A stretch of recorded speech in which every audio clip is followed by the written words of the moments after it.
আসসালামু আলাইকুম, প্রবাস নিউজে আপনাকে স্বাগত।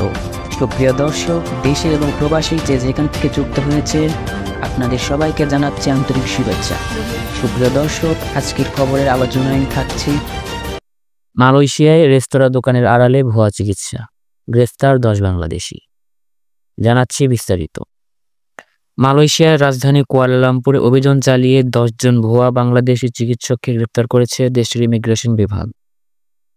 স্থানীয় সংবাদ মাধ্যম দ্য স্টারের প্রতিবেদনে এ তথ্য জানানো হয়।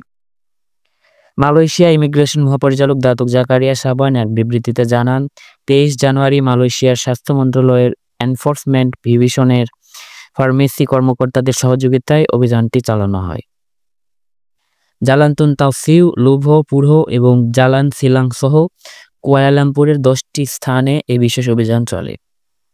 দাতুক জাকারিয়া বলেন, অভিযান পরিচালনার আগে আমরা প্রায় 2 সপ্তাহ নজরদারি চালিয়েছিলাম। গ্রেফতার বাংলাদেশিদের বয়স 31 থেকে 50।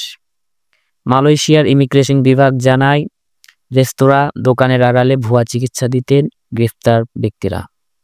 তারা বিভিন্ন পর্যটকের মাধ্যমে দেশ থেকে ঔষধ এনে অবৈধভাবে বিক্রি করতেন। কর্তৃপক্ষ জানায়, অভিযানে গ্রেফতার হওয়াদের মধ্যে একজনের কাছে পরিষেবা খাতের জন্য একটি অস্থায়ী ওয়ার্ক ভিজিট পাস, 6 জনের কাছে নির্মাণ খাতের অস্থায়ী ওয়ার্ক ভিজিট পাস ছিল। 2 জন অতিরিক্ত সময় ধরে মালয়েশিয়ায় অবস্থান করছিলেন এবং অন্যজনের কাছে কোনো ভ্রমণ নথি বা বৈধ পাস ছিল না। অভিযানে ভুয়া চিকিৎসা সরঞ্জাম এবং নগদ 800 রিঙ্গিত জব্দ করা হয়েছে, যা চিকিৎসা এবং ওষুধ বিক্রির অর্থ বলে মনে করা হচ্ছে।